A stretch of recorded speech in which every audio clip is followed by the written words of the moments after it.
Okay, so today's lesson is going to be on investor ratios. Investor ratios leads us on from ratio analysis that we did in the first year. Very similar, you've got to learn the ratios, understand what they mean, and be able to apply them to a given situation. So investor ratios are used by stakeholders who wish to buy or invest in a new company. Now, in reality, what that means is the ratios that we use when we're looking to buy shares. So there are a bunch of ratios that we can use to analyze shares and find out a little bit more information about them. They're going to help us identify the performance of the company and potentially any earnings that we may receive from buying that share, from making that investment. So you're going to be required to calculate ratios and compare the performance of two companies. That's what's most likely to happen in an exam situation. So we're going to have a look at that today. Before we do that, a couple of key terms. First one we've got is market price. Now, the market price of a share is different from the nominal value of a share. The nominal value of a share is the recommended price or the low price that a company will sell its shares for. Now, when you buy shares on the stock market, you're often not buying them from the company. You're buying them from another investor. And people buy and sell shares and stocks all the time. Now, the market price is what the price is as of today. The current value of shares, what you can buy it for today. And that price will go up and down dependent on demand for that share. So it's what it's available for on the open market. You'll also see share price high and share price low. Now, as shares go up and down in value, usually on a daily basis, then we might be interested to know what the highest price a share has been sold for and the lowest price a share has been sold for over a given period. That given period is usually 52 weeks or a year. So on to our first ratio, which is dividend yield. Dividend yield is calculated as dividend per share divided by market price per share times by 100. And what it tells us is, well, essentially it's a measure of a company's dividends compared with their current share price expressed as a percentage. So what it's basically telling you is what percentage of the price that you paid for that share are you likely to receive back in the form of a dividend. So I've got an example here. We've got a dividend per share of 15p and a market price per share of £2.10. So that gives us a dividend yield of 7.14%. So that means if we bought that share at £2.10 and the company paid a dividend of 15p per share, then we're receiving back 7.14% of what we originally invested. So it's basically telling us how quickly we're going to get paid back for the price of the share that we paid.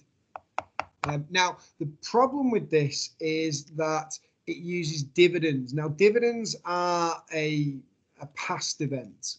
Dividends are paid yearly, and the price of the dividend can change every single year. So when we're calculating our dividend yield, we have to use the last dividend payment that they made. That might not be the same in the future. But what it does give us is a general indication of how much we may receive based on past performance. Now, you obviously want a high dividend yield. The higher, the better. The sooner you can get your money back from what you invested, the better. What dividend yield does do, though, is that it ignores capital growth. So it ignores the fact that your share may go up in value. So when a share goes up in value and increases in value compared to what you paid, that's called capital growth. And dividend yield ignores that. It only takes into account what you'd receive in the form of a dividend. But bear in mind that once you've been paid a dividend, you still own that share and you will get future dividends. The share price may change. So it may not always be the most accurate representation of what you would get back in the long term. So dividend yield is a short-term tool used to understand how much you may get back from what you paid in the next year or 2 years, dependent on when the next dividend is paid. Also, it ignores the overall profitability of the company. So although dividends are paid essentially from retained earnings, which are increased through profits, it doesn't look at how profitable the company is. And so we have to use other ratios to understand the profitability of the company, such as gross profit margin, net profit margin, etc. Dividend yield just tells us what we're going to receive back from the price of the share. On is earnings per share. Now, earnings per share is earnings, which is profit after tax, so your profit for the year, divided by the number of ordinary shares issued. So basically it tells us for every share we have, how much profit is each share generating. That can then be used to identify how much each share is actually earning or generating in profit. And we can compare that with the dividend paid. The dividend paid and the amount of profit each share is making will be different. So we can use that to identify how much profit is being retained by the company and potentially, hopefully, find out what they're actually doing with that extra retained profit. So we would need some more information if our earnings per share and our dividend per share are different. But it will give us an indication if there's a big difference between our earnings per share and our dividend per share. It will give us a big indication that that company is retaining profit, which it may well be using to grow in the future. So in my example, I've got £450,000 worth of earnings or profit after tax and 10 million ordinary shares issued, which gives me an earnings per share of 4.5p. So that's great. So I know that for every share that I buy, that the company will potentially make 4.5p worth of profit. Sell more shares, if I release more shares, I can identify how that will affect my profit. If there's a rights issue or a bonus issue, then I can work out how much extra profit the company should generate. I would also then compare that to the dividend. So if the dividend was, say, 2p a share, I know that they're retaining 2.5p worth of earnings for every share that they've sold. So that will give me an indication as to whether the company may be looking to expand and grow rather than just paying out all of its profits to its shareholders.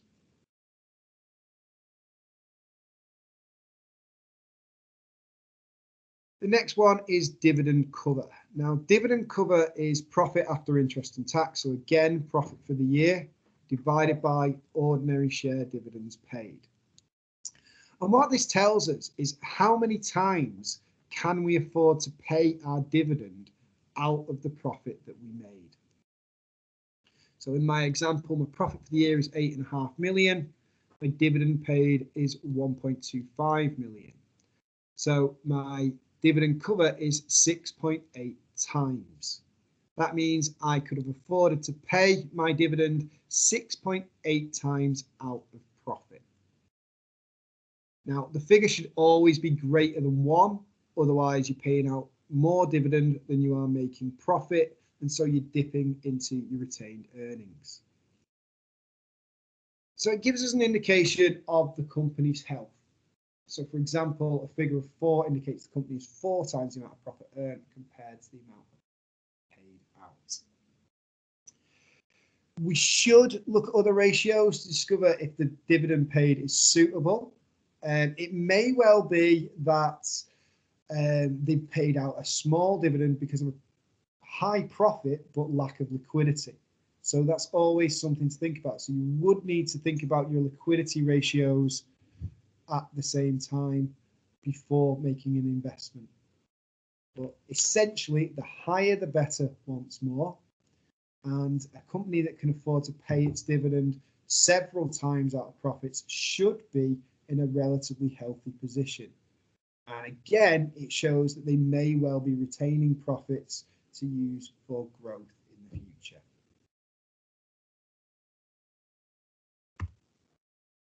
Our next one is the price earnings ratio. Now, the price earnings ratio is probably the most difficult to get your head around. It's current market price divided by earnings per share. So essentially, what it's telling us is the true cost of a share. So to give you an example, we've got the current market price of £9.60 and earnings per share of £1.20. So that gives us 8. Our price earnings is 8. Now, what that basically means is how much do you have to invest in order for the company to have earnings per share of £1. Now, the reason that we do this is because it gives us the ability to compare shares of different values. So, for example, some shares will be worth like £10 per share. Some shares will be worth 70p per share. The £10 share isn't always better than the 70p share. Just because it seems more expensive, it doesn't mean that it's a better share than the 70p share. It may be £10 because they haven't released that many shares, so demand for them is very high.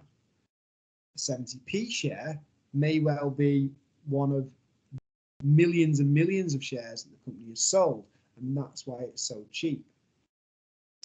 So the price earnings ratio allows us to compare those shares in a like-for-like basis. It tells us how much we would need to invest in order for the earnings per share to be £1. So we can make a comparison between shares of differing values. Now, you want a high price earnings ratio. A high price earnings ratio essentially suggests that the company may grow in the future. It may also mean that shares are overvalued, however, so it should always be used in conjunction with other ratios, identifying items on the income statement as well, just to make sure that the company is profitable and that the company is potentially going to grow. But as a basic premise, it's used in order to compare shares on a like-for-like basis to see if the current market price is reasonable. You don't really want a low price earnings because it means that the company's not going to grow. And if it's not going to grow, then dividend probably going to stay the same or reduce in future years, or the price of the share itself may fall. A company that makes a loss will not have a price earnings ratio because it doesn't have any earnings per share, so therefore it can't be calculated. So, price earnings. Think of it as a comparison tool. How much would you have to invest in each company in order for the earnings per share to be £1? If you can make that comparison, then you've got an obvious like-for-like comparison to compare different companies.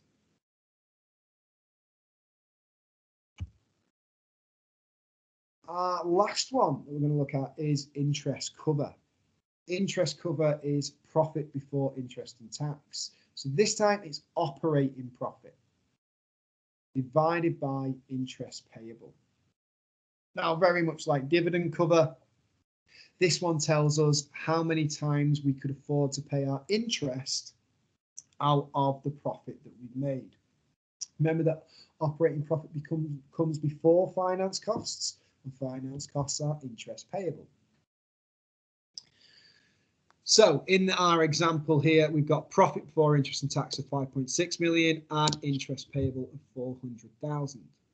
Therefore, we could have afforded to pay our interest 14 times out of our profit. So we could link that to gearing. We know that the gearing ratio tells us what percentage of our capital employed is borrowed. And we think that anything above 50% is highly geared and potentially risky for that company. Should interest rates rise, causing the finance costs to rise as well, which will affect both liquidity and profitability. So with interest cover, even if a company is highly geared, as long as it can afford to pay its interest out of profit more than once, then hopefully it will be in a position, should interest rates rise, to be able to pay that interest again in the following year.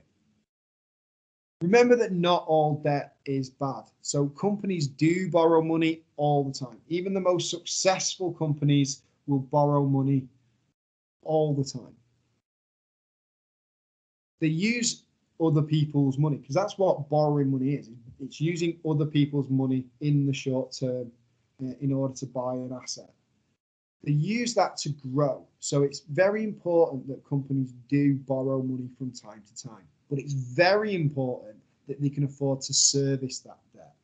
And by that, I mean pay for the debt that they've got. So we want to make sure that our interest cover is greater than 1, hopefully at least 2.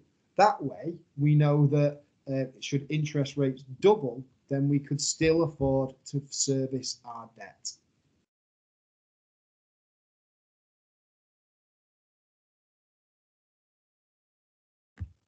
So this is what you're going to have to do. You're going to have to compare 2 companies. So I've put in all the answers to the ratios with 2 separate companies. And we're going to make a comparison to see which one we should invest in based on having £50,000 to invest. So this would be how you would answer a written question. Now, the first thing that I would do is calculate how many shares I can buy in each company. So with Globo at £4.50 per share, I can afford to buy 11,111 shares. For Monday, with the £50,000, I can afford to buy 27,027 shares. Now, the first thing I'm going to do is compare what I bought with the share price high and the share price low. So, if I buy Globo shares at £4.50, now they're high in the last year, their share price has risen to £5.10. If I buy for £4.50, and the share price rises to £5.10, I would be able to sell those same shares for £56,666.10, making a profit. However, if the share price falls to the lowest level, then I would only be able to recoup £42,221.80. So making a loss on my original £50,000 investment. So the share price high and the share price low give me an indication of what the highest price the share can rise to and potentially the lowest that it can rise to. For Monday, with that same £50,000, if the share price was to rise to £2.76, I'd make £74,594.52. So quite a considerable profit, almost 50% extra return on my initial investment. Whereas if it falls to its low, it would be £41,891.5. So in the comparison of those 2 companies, I can say that Globo is comparatively stable. The difference between its high and its low isn't that much. So if I don't like risk, if I am risk averse, then Globo might be the more obvious option. Can I afford to lose £50,000? Globo seems like the share price is going to stick around the same price as I originally paid, so I'm less likely to make a loss. But with Monday, the share price does seem quite volatile. There's quite a significant difference between its high and its low and what I'm currently paying. So I'm taking a risk there that I may make lots of money, but also I'm taking a risk that I could lose quite a lot of money as well. So it really depends on my willingness to take a risk as to which one I'm going to choose based on the fluctuation in its share prices. If I'm happy to take a risk, then Monday would seem like the best option because it gives me a much bigger return at its share price high. However, we're going to have to work out if we think that it actually will return to that high. Is the company's performance currently good enough that the share price will increase in value? So we are going to look at those other shares as well. If we want to take a very short-term view of our investment and see what we can receive the next time they make a dividend payment, then we can work out the dividend. So based on the number of shares we've bought, it would be £1,166.65 for Globo and £1,405.40 for Monday. So again, that pays out a higher dividend based on past data. And it's very important to note that the dividend that we've used there is the last dividend they paid. That may not be the same again next time. So next time Globo might pay a dividend of 7p and Monday might pay a dividend of 4p. We don't know. The only way we can work out what we potentially may get is by looking at the last dividend they paid. But remember that there is no guarantee that that will be the same dividend in the following year.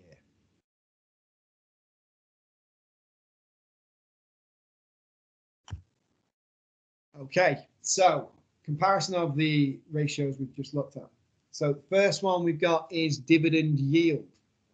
So this all comes from this original table. You can see the dividend yield is 7.5% compared to 22% for Monday. Do stick those figures in your written answer.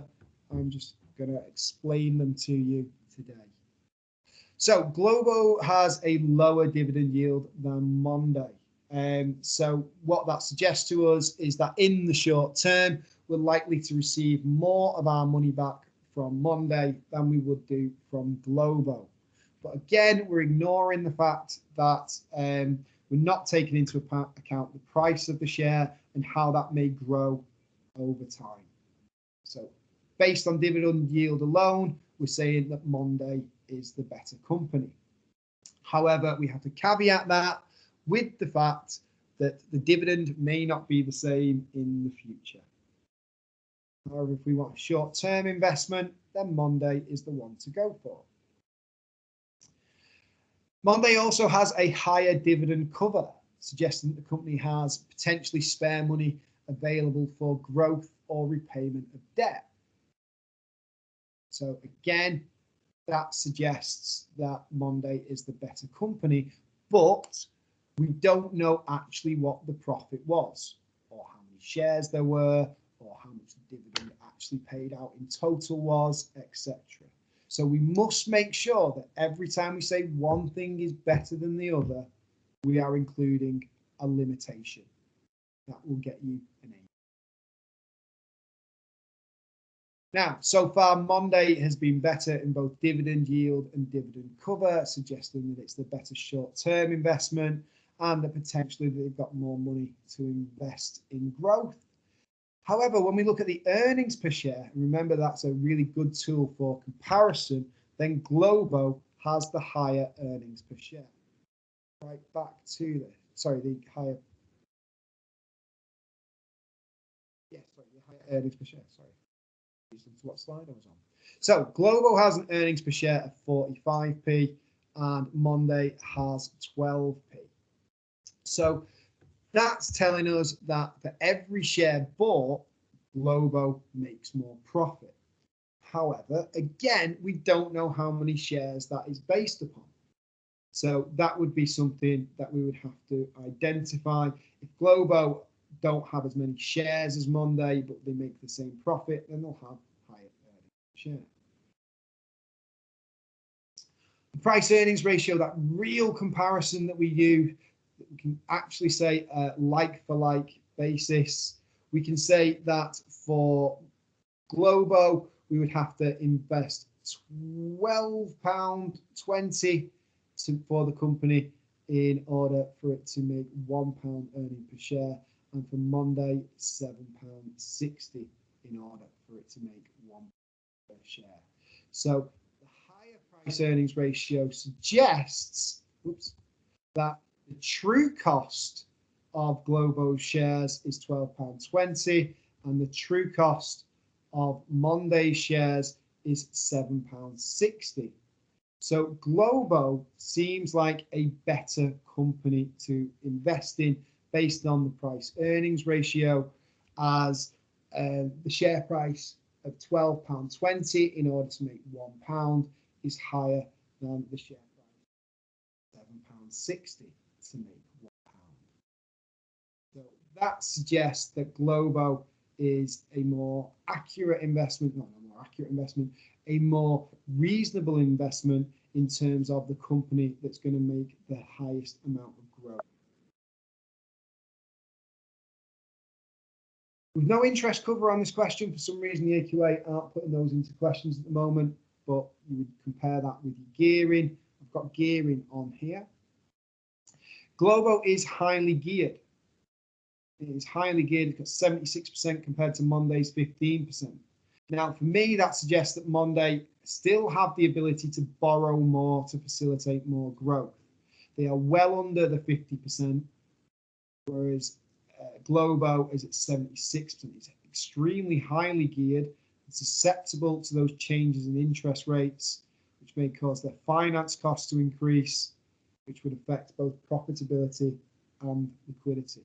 So if you're given gearing but not interest cover, make sure you mention the fact that you would need to know your interest cover in order to make a true, accurate representation of the gearing.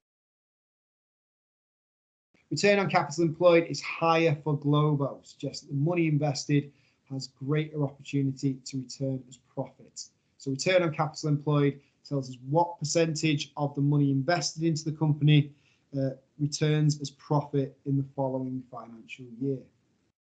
So that suggests that Globo are more efficient with their use of capital employed, whereas Monday are less efficient. So Globo is better. Now you would then have to decide which one to go for. Now I purposely in this one made it so it's not obvious which company to go for. It would be entirely up to you, and it would depend on your willingness to take risk. Monday looks like a quite a risky company, as we said, with the share price high and the share price low. It does have a lower price earnings ratio, but it's still a decent amount. The true cost of the share is essentially £7.60, whereas the true cost of Globo is £12.20. The dividend was higher for Monday, so short term we'll go for those. But long term, Globo does look like it has the ability to grow much further. It has a better return on capital employed, suggesting that what you invest, 15% of it will come back as profit. It has a higher price earnings ratio, and it has a higher earnings per share. Remember that we can buy many fewer shares in Globo than we can in Monday. So it is entirely up to you which one you go for. Are you going for the short term in Monday, or are you looking for the price of your share to increase? And Globo looks like it may be growing in the future due to its higher price earnings. Its ability to grow can also be seen in its return on capital employed. However, it does have that high gearing. There is no right answer. It depends on what you want.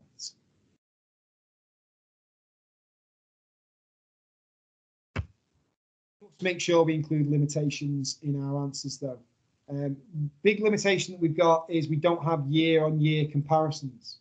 We know how Monday and Globo have done this year, but how did they do last year? So was this year a one-off?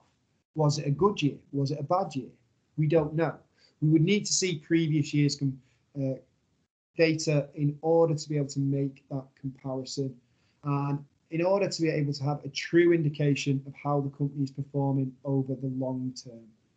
We don't just want to take a short-term view of the company. So we should make sure that in our answers we say, I would choose this company. However, before I invest, I would like to see previous year's data in order to understand if the company is growing, if it's shrinking, etc., etc. I'd also want to see information from the income statement and the statement of financial position. I'd want to know the value of their assets. I'd want to know the value of their profit. If I know the value of their profit, I can get an indication of how well they're doing on a year-to-year basis. And if I know the value of their assets, I can see how big the company is. If I can see the value of the assets, I can also look at the depreciation on the assets, which will give me an indication about when those assets may need to be replaced. If they have high depreciation compared to their cost, then it may be that they've got old assets that need repurchasing, and therefore that will be a significant capital investment. That might mean that they're not able to pay dividends because they're having to buy new assets. They might not be able to grow in the future because they're replacing rather than buying extra assets. So I would want that information as well. I'd also want to know about trends in the share price. So we know about share price high and share price low, but when was the high? When was the low? Is the current price we're paying, is that because it's recently come down, or is it on its way back up? Does the share price go up and down on a daily basis? Does it go up and down on a yearly basis? What you really want is to buy a share that is consistently growing. That obviously doesn't happen, but you'd want it to be around the same price and growing steadily over the years, understanding that occasionally it may fall, but that the general trend is for an increase in price over time. I'd also want to know more about what each company does. So certain industries cause share prices to be extremely high. For example, Tesla is a relatively small car company. It makes a relatively small amount of cars that are found on the roads. However, it's currently the highest valued company in the automotive industry. And the reason that the share price is so high and people want that share so much is because Tesla make battery operated cars, which are the future. Petrol and diesel cars are eventually going to be phased out, and battery cars are going to be what your kids drive as standard. By the time you're a parent, your kids will all be driving battery operated cars, and petrol and diesel cars will become a thing of the past. Now, people are investing in Tesla based on what it's potentially going to do in the future. The fact that it's at the forefront of this technology now puts it in a wonderful position for when these battery operating cars become standard. So I would want to know what industry the company I'm going to invest in is. Certain industries aren't that good an investment anymore. So for example, high street shops, retailers aren't as good to invest in as they used to be because, well, people don't go shopping on the high street like they used to. And I don't just mean because of a pandemic. I mean because we buy stuff off Amazon now. We buy online, buy everything on the internet rather than going out to the shops, which is why we've seen so many major retailers go into liquidation or administration in the past few years. So it's worth looking at the type of industry that the business exists in so that you can see what's potentially going to happen in the future. If you know that that industry is potentially on the decline, people aren't buying that type of product anymore or using that type of service anymore, then it's worth noting, because it's likely that their share price will drop over time as the company's profits drop, as people stop using that product or service. I would also like to know about the competitors. How are their competitors performing? That will give an indication of the strength of the industry. But also, if a competitor is massively rising in price, they may well be taking over the entire industry. So people are actually stopping investing in companies like Ford and Toyota in comparison to the way that they're investing in Tesla, because Tesla are taking over. So a few years ago, you may have thought, oh, invest in Ford, it's a major company. Everyone knows Ford, everyone loves Ford. However, you should have taken note of little Tesla at the time, how its share price was massively skyrocketing, and invested in them instead. So think about what the industry is and what they're doing. Also, we need to know the age of the companies. How long have they been trading? So a company can have really good ratios just because they've been around for so long and the brand is so well known. But how long have they been trading? Are the numbers, are the ratios as good today as they were 5 years ago? Is the company at its peak, or is it on its way down? Is it a well-established company that is worth investing in and it's in a stable industry? Something like Cadbury, for example, the chocolate maker. They've been around for like 100 odd years. They're in a very stable industry. The chocolate industry is one that isn't really going anywhere anytime soon. And that would be something to know, because it would give us an indication about whether the share price will go up or down.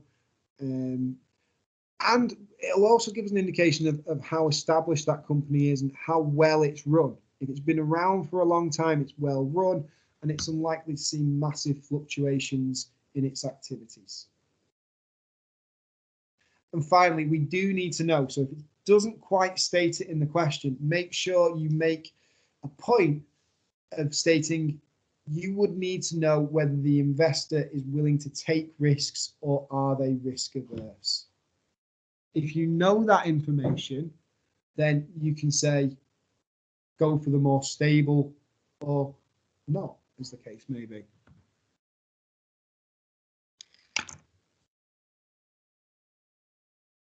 Okay, so what have you got to do? You've got to learn the ratios so that you know how to calculate them. You've got to learn what they mean. And you've got to be able to compare the two. So you need to know whether a high figure or a low figure is the better. Generally, you want higher figures for each of the ratios, with the exception of gearing. So the higher, the better. You also need to understand the differences between share price high and share price low, market price means. Right. So make sure you learn your key terms. Make sure you learn the ratios, how to calculate them. Make sure you understand what each ratio actually means, what it represents, and that you are able to compare between two different